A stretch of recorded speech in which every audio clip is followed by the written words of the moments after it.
Vamos agora, meus amigos, para o segundo quadro, livro Evolução em Dois Mundos, capítulo 16, de nome Mecanismos da Mente, Zonas Purgatórias.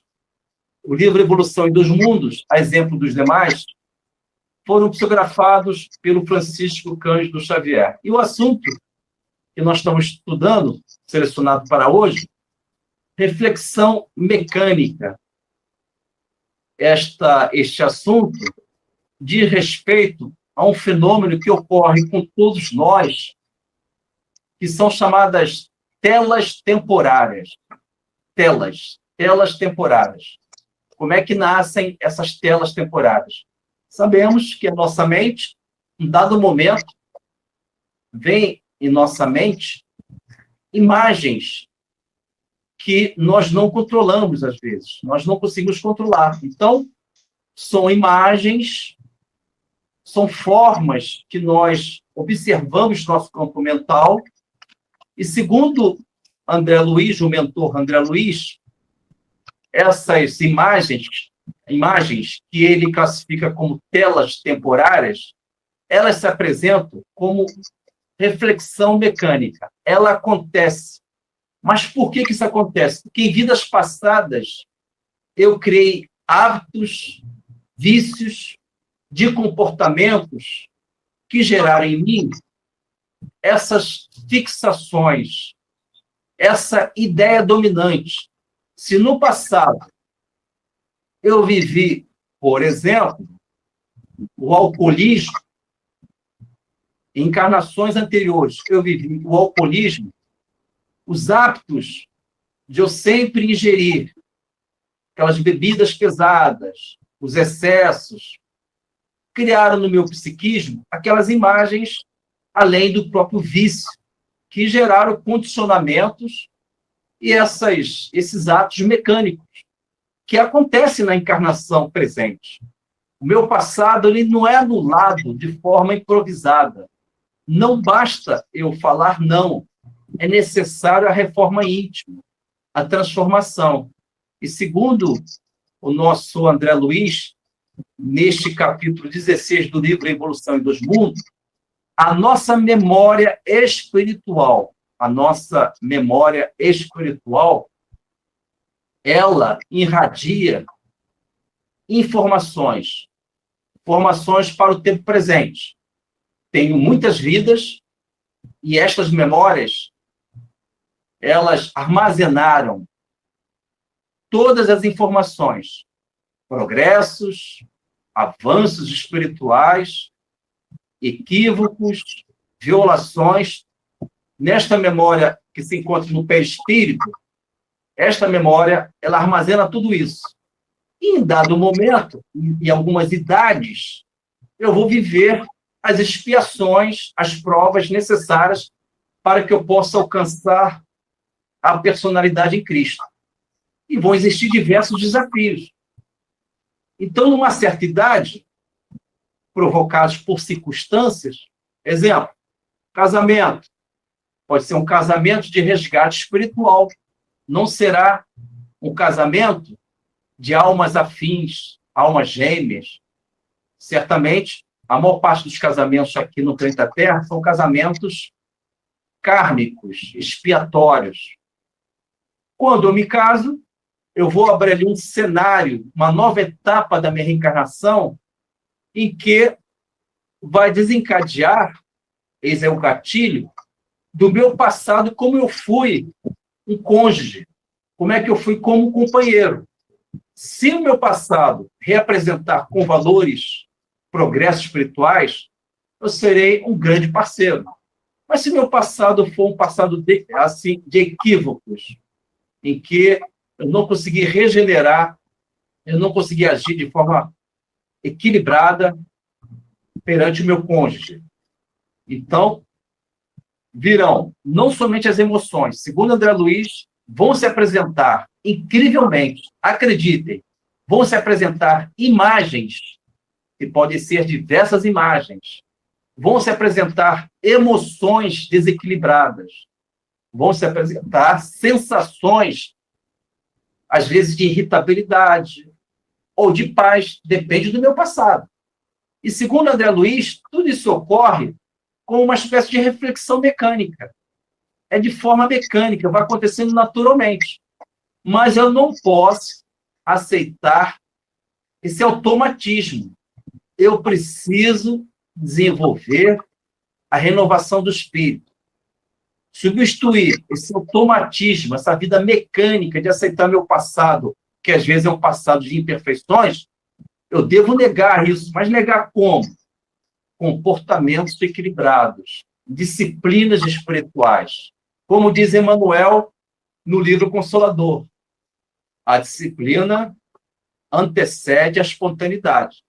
Se a minha espontaneidade ela é infantil, ela é irrefletida de velhos impulsos, eu preciso educar.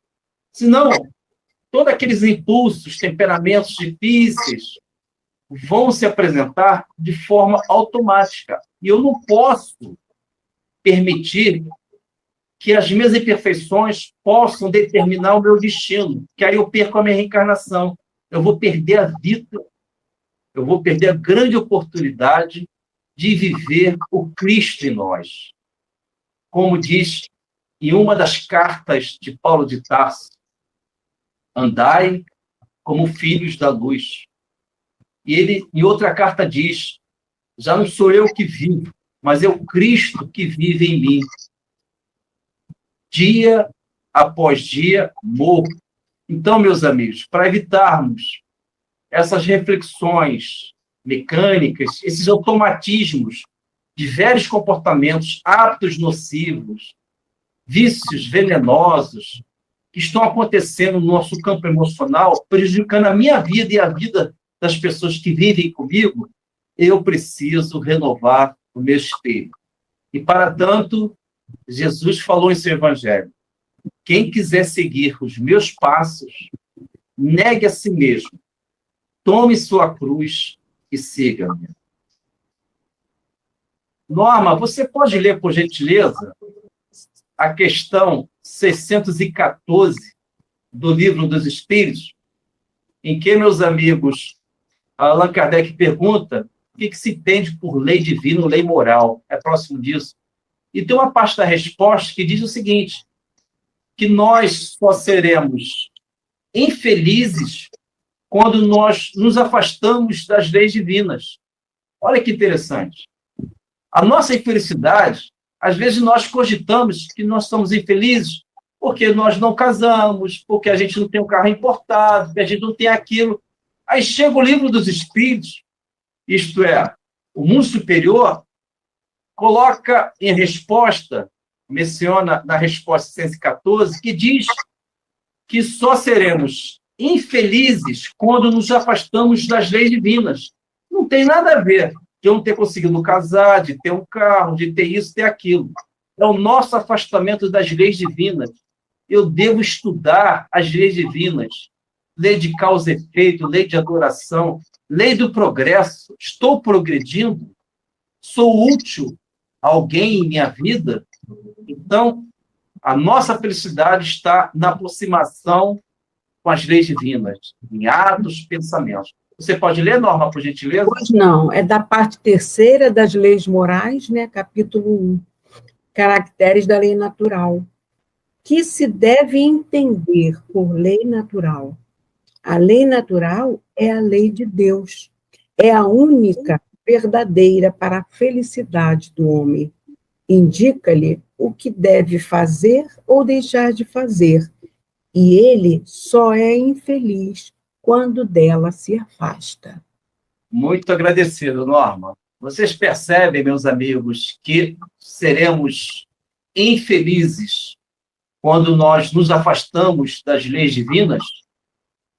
Então, precisamos meditar, precisamos desenvolver esta angelitude que está adormecida em nós. Vós sois deuses. Somos o sal da terra, a luz do mundo. Precisamos ter essa alegria cristã. Como é que pode, meus amigos? Você que está me ouvindo agora, no seu momento de reencarnação, vamos analisar algo muito interessante. Às vezes, natural, ficamos tristes. Não é isso, meus amigos? Ficamos tristes. Existem pessoas com deficiência visual, cegos, que estão felizes. Vamos comparar, vamos filosofar na simplicidade da vida. Estou triste, enxergando, fitando, olhando a vida. E tem outros que nada enxergam fisicamente. Estão felizes, em contentamento, resignados. Vocês percebem o que nos falta? É a forma de melhor entender os significados da vida, tentar fazer uma avaliação melhor sobre aquele cenário, interpretar melhor aquele contexto. Quem disse que a tempestade é algo tão ruim? Vamos analisar? Quando a gente olha uma tempestade, o primeiro impulso nosso é desagradável. Vento, chuva, raios. Mas percebam uma coisa. Os ventos, a natureza consegue espalhar as sementes. Vou repetir. No olhar infantil, um olhar inseguro, impreciso, eu olho os ventos da tempestade com temor. Mas o amadurecido, crescido, ele olha a tempestade e os seus ventos como a possibilidade de espalhar as sementes que vão gerar os frutos, vão nascer as árvores e vão nos alimentar. O infantil observa as águas, as chuvas, e sente o temor. O amadurecido, o equilibrado, observa as águas, as chuvas, que vão irrigar justamente a terra em que as sementes lançadas pelos ventos caíram sobre aquele solo. E as águas vão permitir o nascimento de flores, de plantas, de árvores com frutos. Então, meus amigos, precisamos ter um olhar do Cristo em nós. Não vamos resumir a nossa encarnação somente no muro das nossas casas. Vamos além do monte observar o jardim, aquele jardim que Jesus falou no seu evangelho. Olhai os lírios do campo, olhai as aves do céu.